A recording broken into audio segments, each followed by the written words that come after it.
श्रीकनकधारास्तोत्रम् अङ्गम् हरिपुलकभूषणमाश्रयन्ति भृङ्गाङ्गनेव मुकुलाभरणम् तमालम् अङ्गीकृताखिलविभूतिरपाङ्गलीला माङ्गल्यदास्तु मम मङ्गलदेवताया मुग्धा मुहुर्विदधति वदने मुरारे प्रेमत्रपा प्रणिहितानि गतागतानि मालादृशूर्मधुकरीव महोत्पलेया सा मे श्रियं दिशतु सागरसम्भवाया आमीलिताक्षमधिगम्य मुदा मुकुन्दम् आनन्दकन्दमनिमेषमनङ्गतन्त्रम् आकेकरस्ति तदनीकनिकपक्ष्मनेत्रम् भूते भवेन्मम भुजङ्गशयाङ्गनाया बाह्वान्तरे मधुजितः श्रितकौस्तुभेया हारावलेव हरनीलमयी विभाति कामप्रदा भगवतोऽपि कटाक्षमाला कल्याणमावहतु मे कमलालयाया कालाम्बुदा ललितो रसिकैटभारे धाराधरे स्फुरति या तडिदङ्गनेव मातुः समस्तजगतां महनीयमूर्तिर्भद्राणि मे दिशतु भार्गवनन्दनाया प्राप्तं पदं प्रथमतः खलु यत्प्रभावान् माङ्गल्यभाजि मधुमातिनि मन्मथेन मय्यापतेत्तदिह मन्थरमीक्षणार्धम् मन्दालसं च मकरालय कन्यकाया विश्वामरेन्द्रपदविभ्रमदानदक्षम् आनन्दहेतुरधिकम् मुर्विद्विषोऽपि ईशन्निषीदतु मयि क्षणमीक्षणार्ध मिन्देवरोदरसहोदरमिन्दिराया इष्टाविशिष्टमतयोऽपि ययादयाद्र दृष्टा त्रिविष्टिपवदं सुलभं लभन्ते दृष्टिः प्रहृष्टिकमलोदरदीप्तिरिष्टाम् पुष्टिं कृपेष्टि मम पुष्करविष्टिराया दध्यादयानुपवनो द्रविणाम्बुधाराम् अस्मिन्न किञ्चन विहङ्गशिशौ विषण्णे दुष्कर्म धर्ममपनीय चिराय दूरम् नारायणप्रणयिनी नयनाम्बुवाः गिरिदेवदेति गरुडध्वज सुन्दरेति शाकम्भरीति शशिशेखरवल्लभेति सृष्टिस्थितिप्रलयकेलिषु संस्थितायै तस्यै नमस्त्रिभुवनैकगुरुस्तरुण्यै श्रुत्यै नमोऽस्तु शुभकर्मफलप्रसूत्यै रत्यै नमोऽस्तु रमणीयगुणार्णवायै शक्त्यै नमोऽस्तु शतपत्रनिकेतनायै पुष्टयै नमोऽस्तु पुरुषोत्तमवल्लभायै नमोऽस्तु नालीकनिभाननायै नमोऽस्तु दुग्धोदधिजन्मभूम्यै नमोऽस्तु सोमामृतसोदरायै नमोऽस्तु नारायणवल्लभायै नमोऽस्तु हेमाम्बुजपीठिकायै नमोऽस्तु भूमण्डलनायकायै नमोऽस्तु देवादिदयापरायै नमोऽस्तु सारङ्गयुधवल्लभायै नमोऽस्तु देव्यै भृगुनन्दनायै नमोऽस्तु विष्णोरुचिरस्थितायै नमोऽस्तु लक्ष्मी कमलालयायै नमोऽस्तु दामोदरवल्लभायै नमोऽस्तु कान्ते कमलेक्षणायै नमोऽस्तु भूत्यै भुवनप्रसूत्यै नमोऽस्तु देवाधिविरर्चितायै नमोऽस्तु नन्दात्मजवल्लभायै सम्पत्कराणि सकलेन्द्रियनन्दनानि साम्राज्यदानि विभवानि सरोरुहाक्षि तद्वन्दनानि दुरितोत्तरणोद्यतानि मामेव मातर्निशं कलयन्तु मान्ये। यत्कटाक्षणमुपासन विधिः सेवकस्य सकलार्धसम्पदः सन्तनोति वचनाङ्गमानसै त्वां मुरारिहृदयेश्वरीं भजे। सरसिजनिलये सरोजहस्ते धवलतमां सुगन्धमाल्यशोभे भगवती हरिवल्लभे मनोज्ञे त्रिभुवनभूतिकरे प्रसीद मह्यम्। दिग्धस्तिभिः कनककुम्भमुखावशिष्टा सर्वाहिनी विमलचारुजलक्लुप्ताङ्गीम् प्रातर्नमामि जगता जननीमशेषा लोकाधिनाथ गृहिणीममृताब्धिपुत्रीम्। कमले कमलाक्षवल्लभे त्वाम् करुणापूरतरङ्गितैरिपाङ्गै अवलोकय मां किञ्चनानाम् प्रथमं पात्रं कृत्रिमं दयाया। देवी प्रसीद जगदीश्वरि लोकमातः कल्याणगात्रि कमले क्षणजीवनाथे। दारिद्र्यभीतिहृदयं शरणागतं माम् आलोकय प्रतिदिनं सदयैरपाङ्गै। अङ्गं हरे पुलकभूषणमाश्रयन्ति भृङ्गाङ्गनेव मुकुलाभरणं तमालम्। अङ्गीकृताखिल विभूतिरपाङ्गलीला माङ्गल्यदास्तु मम मङ्गलदेवताया।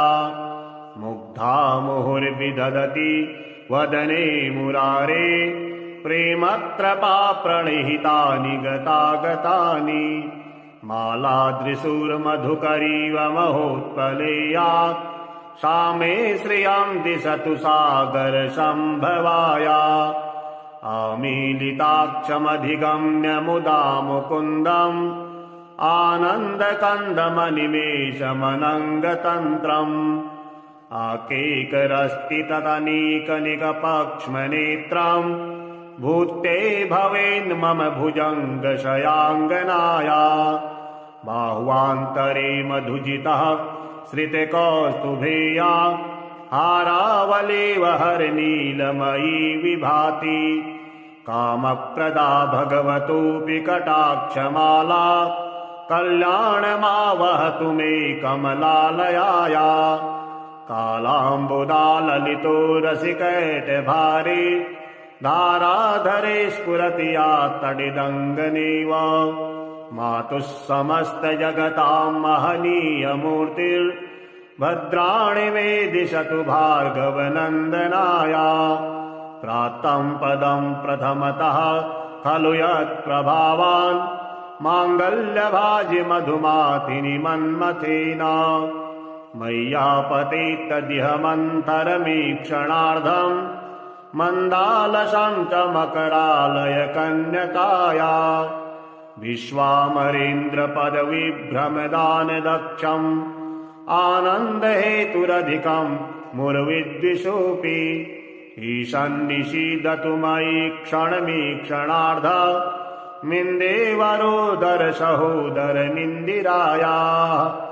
इष्टाविशिष्टमतयोऽपि ययादयाद्र दृष्ट्या त्रिविष्टिपवदं सुलभं लभन्ते। दृष्टिः प्रहृष्टिकमलोदरदीप्तिरिष्टाम् पुष्टिं कृपेष्टि मम पुष्करविष्टिराया। दध्यादयानुपवनो द्रविणाम्बुधाराम् अस्मिन्न किञ्चन विहङ्गशिशौ विषण्णे।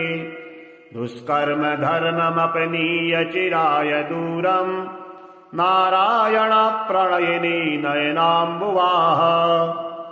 गिरिदेवदेति गरुडध्वज सुन्दरेति शाकम्भरीति शशिशेखरवल्लभेति। सृष्टिस्थिति प्रलयकेलिषु संस्थितायै तस्यै नमस्त्रिभुवनैकगुरुस्तरुण्यै। श्रुत्यै नमोऽस्तु शुभकर्मफलप्रसूत्यै रत्यै नमोऽस्तु रमणीयगुणार्णवायै। शक्त्यै नमोऽस्तु शतपत्रनिकेतनायै पुष्टै नमोऽस्तु पुरुषोत्तमवल्लभायै। नमोऽस्तु नालीकनिभाननायै नमोऽस्तु दुग्धोदधिजन्मभूम्यै नमोऽस्तु सोमामृतशोधरायै नमोऽस्तु नारायणवल्लभायै नमोऽस्तु हेमाम्बुजपीठिकायै नमोऽस्तु भूमण्डलनायकायै नमोऽस्तु देवादिदयापरायै नमोऽस्तु सारङ्गयुधवल्लभायै नमोऽस्तु देव्यै भृगुनन्दनायै नमोऽस्तु विष्णोरुचिरस्थितायै नमोऽस्तु लक्ष्मी कमलालयायै नमोऽस्तु दामोदरवल्लभायै नमोऽस्तु कान्ते कमलेक्षणायै नमोऽस्तु भूत्यै भुवनप्रसूत्यै नमोऽस्तु देवाधिविरर्चितायै नमोऽस्तु नन्दात्मजवल्लभायै सम्पत्कराणि सकलेन्द्रियनन्दनानि साम्राज्यदानि विभवानि सरोरुहाक्षि तद्वन्दनानि दुरितोत्तरणोद्यतानि मामेव मातर्निशं कलयन्तु मान्ये यट्कटाक्षणमुपासनविधिः सेवकस्य सकलार्धसम्पदः सन्तनोति वचनाङ्गमानसै त्वां मुरारिहृदयेश्वरीं भजे सरसिजनिलये सरोजहस्ते धवलतमांसुगन्धमाल्यशोभे भगवती हरिवल्लभे मनोज्ञे त्रिभुवनभूतिकरे प्रसीद मह्यम् दिग्धस्तिभिः कनककुम्भमुखावशिष्टा सर्वाहिनी विमलचारुजलक्लुप्ताङ्गीम् प्रातर्नमामि जगता जननीमशेषा लोकाधिनाथ गृहिणीममृताब्धिपुत्रीम् कमले कमलाक्षवल्लभे त्वाम् करुणापूरतरङ्गितैर्पाङ्गै अवलोकय मां किञ्चनानाम् प्रथमम् पात्रम् कृत्रिमम् दयाया देवी प्रसीद जगदीश्वरि लोकमातः कल्याणगात्रि कमले क्षणजीवनाथे दारिद्र्यभीतिहृदयम् शरणागतम् माम् आलोकय प्रतिदिनम् सदयैर्पाङ्गै अङ्गम् हरे पुलकभूषणमाश्रयन्ति भृङ्गाङ्गनेव मुकुलाभरणम् तमालम् अङ्गीकृताखिल विभूतिरपाङ्गलीला माङ्गल्यदास्तु मम मङ्गलदेवताया मुग्धा मुहुर्विदधति वदने मुरारे प्रेमत्रपा प्रणिहितानि गतागतानि मालादृशूर्मधुकरीव महोत्पलेया सा मे श्रियं दिशतु सागरसम्भवाया आमीलिताक्षमधिगम्य मुदा मुकुन्दम् आनन्दकन्दमनिमेषमनङ्गतन्त्रम् आकेकरस्ति तदनीकनिकपक्ष्मनेत्रम् भूत्ते भवेन्मम भुजङ्गशयाङ्गनाया बाह्वान्तरे मधुजितः श्रितकौस्तुभेया हारावलेव हरनीलमयी विभाति कामप्रदा भगवतोऽपि कटाक्षमाला कल्याणमावहतु मे कमलालयाया कालाम्बुदा ललितो रसिकैटभारे धाराधरे स्फुरति या तडिदङ्गनेव मातुः समस्तजगतां महनीयमूर्तिर्भद्राणि मे दिशतु भार्गवनन्दनाया प्राप्तं पदं प्रथमतः खलु यत्प्रभावान् माङ्गल्यभाजि मधुमातिनि मन्मथेन मय्यापतेत्तदिहमन्तरमीक्षणार्धम् मन्दालशं च मकरालय कन्यकाया विश्वामरेन्द्रपदविभ्रमदानदक्षम् आनन्दहेतुरधिकम् मुरविद्विषोऽपि ईशन्निषीदतु मयि क्षणमीक्षणार्ध मिन्देवरोदर सहोदरनिन्दिराया इष्टाविशिष्टमतयोऽपि ययादयाद्र दृष्टा त्रिविष्टिपवदम् सुलभम् लभन्ते दृष्टिः प्रहृष्टिकमलोदरदीप्तिरिष्टाम् पुष्टिम् कृपेष्टि मम पुष्करविष्टिराया दध्यादयानुपवनो द्रविणाम्बुधाराम् अस्मिन्न किञ्चन विहङ्गशिशौ विषण्णे दुष्कर्म धर्ममपनीय चिराय दूरम् नारायण प्रणयिनी नयनाम्बुवाः गिरिदेवदेति गरुडध्वज सुन्दरेति शाकम्भरीति शशिशेखरवल्लभेति सृष्टिस्थिति प्रलयकेलिषु संस्थितायै तस्यै नमस्त्रिति भुवनैकगुरुस्तरुण्यै श्रुत्यै नमोऽस्तु शुभकर्मफलप्रसूत्यै रत्यै नमोऽस्तु रमणीयगुणार्णवायै शक्त्यै नमोऽस्तु शतपात्रनिकेतनायै पुष्टै नमोऽस्तु पुरुषोत्तमवल्लभायै नमोऽस्तु नालीकनिभाननायै नमोऽस्तु दुग्धोदधिजन्मभूम्यै नमोऽस्तु सोमामृतशोदरायै नमोऽस्तु नारायणवल्लभायै नमोऽस्तु हेमाम्बुजपीठिकायै नमोऽस्तु भूमण्डलनायकायै नमोऽस्तु देवादिदयापरायै नमोऽस्तु सारङ्गयुधवल्लभायै नमोऽस्तु देव्यै भृगुनन्दनायै नमोऽस्तु विष्णोरुचिरस्थितायै नमोऽस्तु लक्ष्मी कमलालयायै नमोऽस्तु दामोदरवल्लभायै नमोऽस्तु कान्ते कमलेक्षणायै नमोऽस्तु भूत्यै भुवनप्रसूत्यै नमोऽस्तु देवाधिविरर्चितायै नमोऽस्तु नन्दात्मजवल्लभायै सम्पत्कराणि सकलेन्द्रियनन्दनानि साम्राज्यदानि विभवानि सरोरुहाक्षि तद्वन्दनानि दुरितोत्तरणोद्यतानि मामेव मातर्निशं कलयन्तु मान्ये यट्कटाक्षणमुपासन विधिः सेवकस्य सकलार्धसम्पदः सन्तनोति वचनाङ्गमानसै त्वां मुरारिहृदयेश्वरीं भजे सरसिजनिलये सरोजहस्ते धवलतमांसुगन्धमाल्यशोभे भगवती हरिवल्लभे मनोज्ञे त्रिभुवनभूतिकरे प्रसीद मह्यम् दिग्धस्तिभिः कनककुम्भमुखावशिष्टा सर्वाहिनी विमलचारुजलक्लुप्ताङ्गीम् प्रातर्नमामि जगता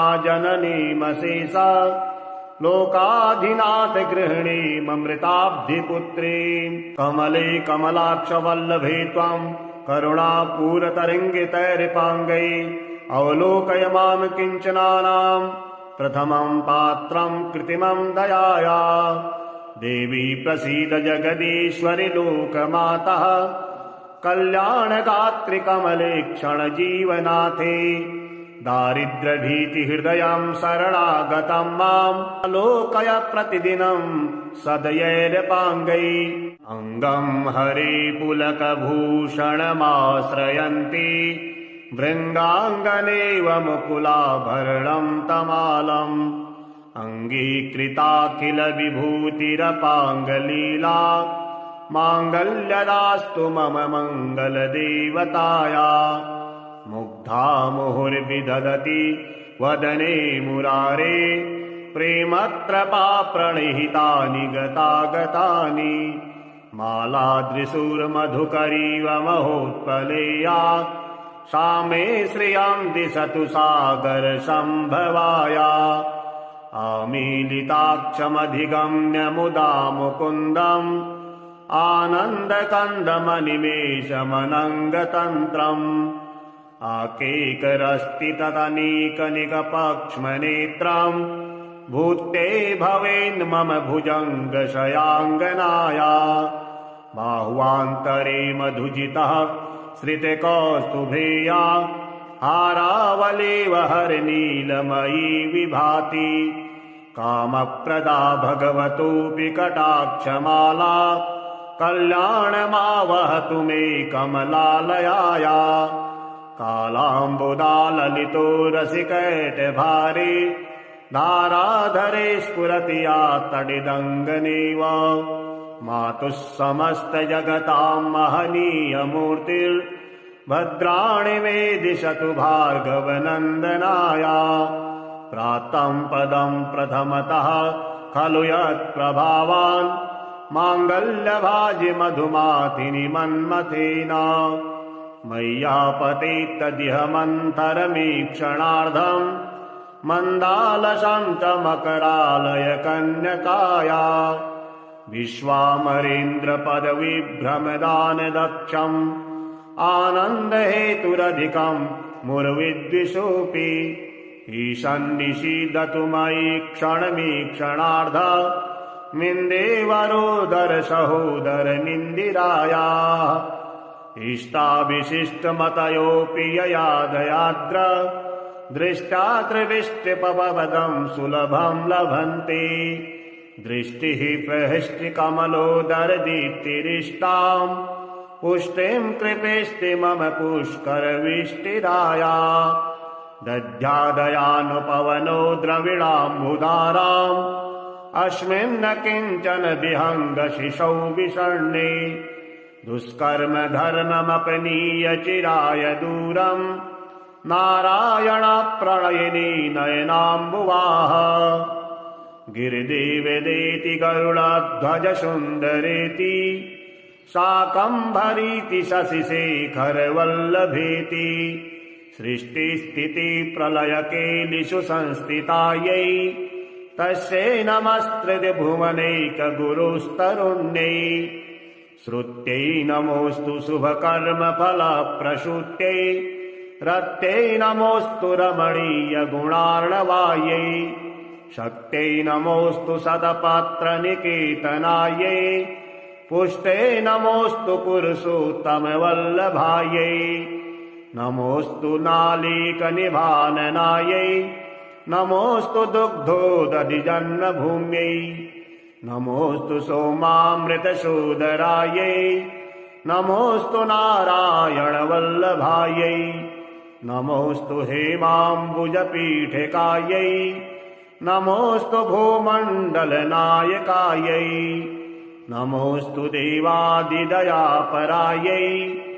नमोऽस्तु सारङ्गयुधवल्लभायै नमोऽस्तु देव्यै भृगुनन्दनायै नमोऽस्तु विष्णोरुचिरस्थितायै नमोऽस्तु लक्ष्मी कमलालयायै नमोऽस्तु दामोदरवल्लभायै नमोऽस्तु कान्ते कमलेक्षणायै नमोऽस्तु भूत्यै भुवनप्रसूत्यै नमोऽस्तु देवाधिविरर्चितायै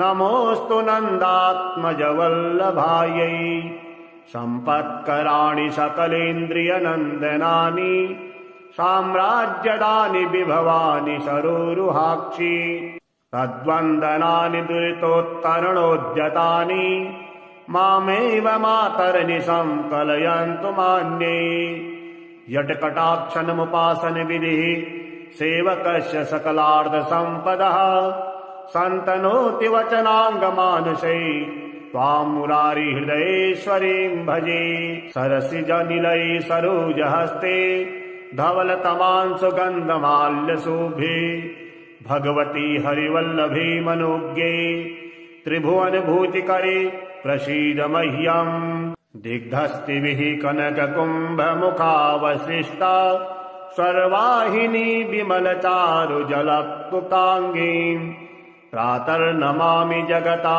जननीमशेषा लोकाधिनाथ गृहिणीममृताब्धिपुत्रीम् कमले कमलाक्षवल्लभे त्वम् करुणापूरतरङ्गितैरिपाङ्गै अवलोकय मां किञ्चनानाम् प्रथमं पात्रं कृत्रिमं दयाया देवी प्रसीद जगदीश्वरि लोकमातः कल्याणगात्रि कमले क्षणजीवनाथे दारिद्र्यभीतिहृदयं शरणागतं माम् आलोकय प्रतिदिनं सदयैरपाङ्गै अङ्गं हरिपुलकभूषणमाश्रयन्ति भृङ्गाङ्गनेव मुकुलाभरणं तमालम् अङ्गीकृताखिल विभूतिरपाङ्गलीला माङ्गल्यदास्तु मम मङ्गलदेवताया मुग्धा मुहुर्विदधति वदने मुरारे प्रेमत्रपा प्रणिहितानि गतागतानि मालाद्रिशूर्मधुकरीव महोत्पलेया सा मे श्रियं दिशतु सागरसम्भवाया आमीलिताक्षमधिगम्य मुदा मुकुन्दम् आनन्दकन्दमनिमेषमनङ्गतन्त्रम् आकेकरस्ति तदनीकनिकपक्ष्मनेत्रम् भूत्ते भवेन्मम भुजङ्गशयाङ्गनाया बाह्वान्तरे मधुजितः श्रितकौस्तुभेया हारावलेव हरनीलमयी विभाति कामप्रदा भगवतोऽपि कटाक्षमाला कल्याणमावहतु मे कमलालयाया कालाम्बुदाललितो रसिकैटभारे धाराधरे स्फुरति या तडिदङ्गनेव मातुः समस्तजगतां महनीयमूर्तिर्भद्राणि मे दिशतु भार्गवनन्दनाया प्राप्तं पदं प्रथमतः खलु यत्प्रभावान् माङ्गल्यभाजि मधुमातिनि मन्मथेन मय्यापतेत्तदिह मन्थरमीक्षणार्धम् मन्दालसं च मकरालय कन्यकाया विश्वामरेन्द्रपदविभ्रमदानदक्षम् आनन्दहेतुरधिकं मुरविद्विषोऽपि ईशन्निषीदतु मयि क्षणमीक्षणार्ध मिन्देवरोदर सहोदरनिन्दिराया इष्टाविशिष्टमतयोऽपि ययादयाद्र दृष्टा त्रिविष्टिपवदं सुलभं लभन्ते दृष्टिः प्रहृष्टिकमलोदरदीप्तिरिष्टाम् पुष्टिं कृपेष्टि मम पुष्करविष्टिराया दध्यादयानुपवनो द्रविणाम्बुधाराम् अस्मिन् न किञ्चन विहङ्गशिशौ विषण्णे दुष्कर्म धर्ममपनीय चिराय दूरम् नारायण प्रणयिनी नयनाम्बुवाः गिरिदेवदेति गरुडध्वज सुन्दरेति शाकम्भरीति शशिशेखरवल्लभेति सृष्टिस्थितिप्रलयकेलिषु संस्थितायै तस्यै नमस्त्रिभुवनैकगुरुस्तरुण्यै श्रुत्यै नमोऽस्तु शुभकर्मफलप्रसूत्यै रत्यै नमोऽस्तु रमणीयगुणार्णवायै शक्त्यै नमोऽस्तु शतपत्रनिकेतनायै पुष्टे नमोऽस्तु पुरुषोत्तमवल्लभायै नमोऽस्तु नालीकनिभाननायै नमोऽस्तु दुग्धोदधिजन्मभूम्यै नमोऽस्तु सोमामृतशोदरायै नमोऽस्तु नारायणवल्लभायै नमोऽस्तु हेमाम्बुजपीठिकायै नमोऽस्तु भूमण्डलनायकायै नमोऽस्तु देवादिदयापरायै नमोऽस्तु सारङ्गयुधवल्लभायै नमोऽस्तु देव्यै भृगुनन्दनायै नमोऽस्तु विष्णोरुचिरस्थितायै नमोऽस्तु लक्ष्मी कमलालयायै नमोऽस्तु दामोदरवल्लभायै नमोऽस्तु कान्ते कमलेक्षणायै नमोऽस्तु भूत्यै भुवनप्रसूत्यै नमोऽस्तु देवाधिविरर्चितायै